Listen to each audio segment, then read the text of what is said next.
Bom dia, hoje é 8 de agosto, eu sou Ana Carolina Zitlag e esse é o Ouvindo o Podcast da Bloomberg Linha. Aqui eu te conto as principais notícias de negócios e de economia do Brasil e do mundo. Muito bom dia para todo mundo. Já tomou seu whey batido com frutinha e leite desnatado? Pois eu também não. Se você respondeu que sim, meu marombinha, então que orgulho que você tá aqui nesse podcast me escutando. Tô trazendo essas pautas aí de academia porque eu descobri um nicho de ouvinte maromba aqui do Ouvindo um Podcast, que tá lá às 5 da manhã na academia. Ou talvez podemos chamar aí de ouvinte saudável, que faz todo esse esforço para se manter em dia com a saúde. Eu fico muito orgulhosa de vocês que estão me escutando diretamente da esteira nestes horários matutinos demais para mim. Sabe quem tá em dia também? A economia dos Estados Unidos, que segundo analistas, sem uma recessão à vista, deve voltar a estimular o crescimento dos lucros das empresas. A gente vai falar sobre isso aqui hoje, assim como também da queda do dólar. O que está sustentando essa tendência aqui no Brasil e nos nossos países hermanos, como a Colômbia e o México? Temos ainda a Suzano, empresa brasileira de papel e celulose, que está indo atrás da compra de uma concorrente chinesa e, falando em commodities, os preços do trigo, que estão voltando a saltar depois que a Ucrânia usou drones marítimos para alvejar um petroleiro russo e um navio de guerra. Ajustou o fone no ouvidinho, colocou 100 kg aí pros braços levantar? Então vamos que vamos. Você que tá fritando ovos no conforto do seu lar e você que tá levando seus filhos pra escola, também vamos que vamos. Com a temporada de lucro das empresas americanas se aproximando do fim, graças ao meu bom Deus, a mensagem é clara. Desafios persistem, mas para uma ampla gama de empresas, o pior da queda nos lucros provavelmente já passou, à medida que as pressões inflacionárias que afetam as margens se atenuam. Agora temos duas notícias, uma boa e uma má. Qual que você quer primeiro? Vou dar uma notícia primeiro porque foi a primeira que eu escrevi.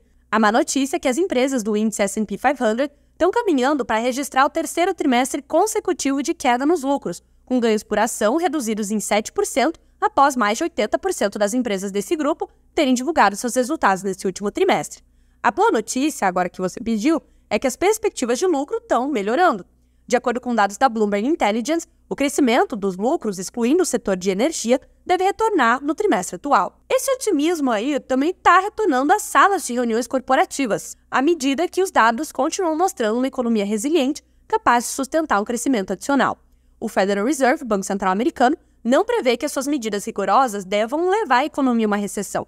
Além disso, as empresas que costumam servir de referência para as previsões de Wall Street, como o JP Morgan e o Bank of America, os grandes bancões americanos, reduziram os seus alertas de uma possível recessão. As previsões de lucro de empresas como a Royal Caribbean de cruzeiros e a Coca-Cola, sugerem que o consumidor americano ainda está disposto a gastar. O retorno ao crescimento dos lucros daria um impulso necessário às ações dos Estados Unidos após um segundo trimestre relativamente turbulento. A contração de 7% nos lucros seria maior desde o bear market da pandemia. O bear market, como o nome que eu disse é a seguinte, já deve poder te explicar alguma coisa, a pandemia é quando as ações se desvalorizam e estão cercadas aí por pessimismo dos investidores, que foi exatamente o que aconteceu a partir de março de 2020. Apesar das empresas terem então superado as expectativas em torno da taxa usual, os investidores não ficaram impressionados com esses lucros. O índice de ações S&P 500, que subiu 17% em 2023, aumentou apenas 0,7% desde o início da temporada de lucros dos Estados Unidos no dia 14 de julho. Aí, nas teleconferências que seguiram a divulgação dos balanços, as menções sobre inflação, cadeias de suprimento e mão de obra começaram a diminuir como palavras-chave nessas conferências, à medida que as pressões de preço estão ficando mais moderadas, enquanto comentários sobre recessão e demissões parecem ter atingido o pico e agora estão diminuindo. Já os principais temas que estão surgindo são a inteligência artificial e a redução de estoques, com ambos atingindo níveis mais altos nessa contagem de palavras, enquanto o otimismo em relação aos preços está começando a diminuir. Essa contagem de palavras é feita através de um instrumento de inteligência artificial da Bloomberg, em que os repórteres conseguem puxar a transcrição de todas essas conversas e achar quais são os termos mais mencionados pelos executivos. Bloomberg Money entrega tudo.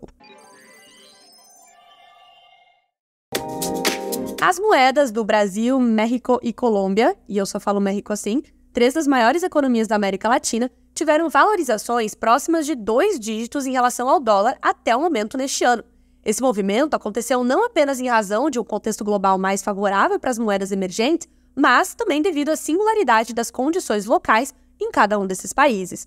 A diversidade macroeconômica da região afetou a taxa de câmbio do Brasil ao México, levando as moedas dos maiores mercados a estar entre as mais valorizadas entre os emergentes até agora em 2023. Enquanto o peso colombiano se valorizou 19,6%, o peso mexicano ganhou 14,5% e o real brasileiro quase 10%.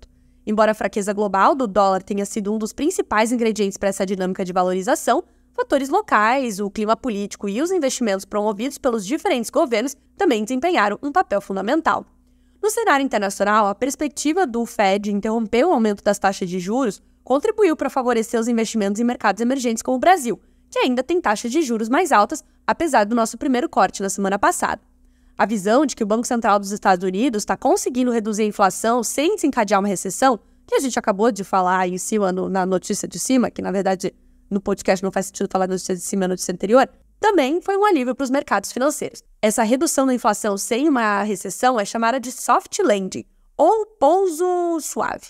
O Managing Partner e economista-chefe de pesquisa da Credit Corp Capital, Daniel Velandia, disse à Bloomberg que as tendências cambiais na região acompanharam de perto os acontecimentos globais. Aqui no Brasil, a maior economia da região, o dólar perdeu força em relação ao real nos últimos meses, e em julho as cotações atingiram os níveis mais baixos do ano. A moeda americana começou 2023 sendo negociada a R$ 5,28 e atingiu a máxima de 5,47 em 3 de janeiro. Na última sexta-feira, encerrou a sessão em R$ 4,87. As ações da Vinda International deram o maior salto em quase 8 meses. E não, você não precisa saber quem é a Vinda International, já que ela é uma produtora de papéis higiênicos listada em Hong Kong. Por que a gente está falando dessa empresa? Porque a Suzano, empresa brasileira de papel e celulose, está na disputa pela produtora, segundo pessoas com conhecimento do assunto que falaram em anonimato à Bloomberg News. Segundo essas fontes, a Suzano, que é a maior produtora de celulose de fibra curta, está entre os interessados que entraram na nova rodada de lances pela participação majoritária da Essity na Vinda. As empresas de aquisição Bain Capital, CVC Capital Partners e DCP Capital também avançaram no processo, segundo essas pessoas. Um acordo com a Vinda permitiria a Suzano crescer na China por meio de uma companhia bem estabelecida, ao mesmo tempo em que ampliaria sua posição como fornecedora na segunda maior economia do mundo. A Suzano tem se expandido por meio de aquisições ao longo dos anos, o que incluiu a compra multibilionária da fibra e celulose em 2018. A China é a maior importadora mundial de celulose, respondendo por 43% das vendas da commodity pela Suzano. Em maio, o diretor-presidente da Suzano, Walter Schalka, disse à Bloomberg News que a empresa estuda vender os seus produtos para a China com preços em yuan, o que reforça os sinais de que o dólar está começando a perder domínio nos mercados de commodities. A Vinda, fundada em 1985, é dona de uma das principais marcas de papel de higiene, ou tissue, da China, e vende produtos sobre a marca Tempo e Torque. Também fabrica itens para cuidados femininos, babies e para incontinência urinária. A empresa tem 100 bases de produção na China continental, Taiwan e Malásia, de acordo com o seu site. A cotação do trigo voltou a saltar depois que a Ucrânia usou drones marítimos para alvejar um petroleiro russo e um navio de guerra na mais recente ameaça às exportações de commodities russas através do Mar Negro. A Rússia, que é a maior exportadora mundial de trigo, transporta a maior parte dos seus grãos por essa rota marítima, e os produtores do país estão em plena colheita. O momento é crucial para o envio das safras aos mercados e garantir abastecimento suficiente para impedir uma nova disparada dos preços globais de alimentos. Os contratos futuros em Chicago chegaram a subir 3,4% nesta segunda-feira. A decisão de Kiev de levar a guerra ao Mar Negro segue a retirada de Vladimir Putin do acordo de transporte de grãos negociados pelas Nações Unidas e uma campanha de ataques com mísseis aos portos ucranianos. As exportações das safras da Ucrânia foram severamente reduzidas, enquanto as da Rússia continuaram.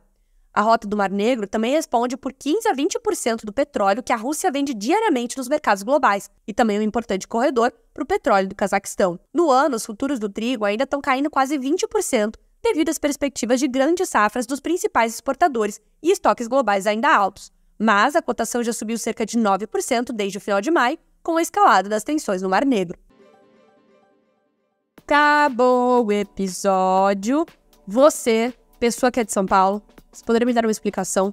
Por que é que essa cidade sempre tem uma VAP ligada? Não importa o horário, não importa o dia, sempre tem um leve barulho de VAP ao fundo. Eu espero que VAP seja uma palavra universal no Brasil para jato d'água que sai da maquininha. O que tem tanto para limpar essa cidade? E a crise hídrica? Deixa os vidros lá dos prédios espelhados sujos mesmo, não tem problema nenhum. Não aguento mais ouvir som de VAP.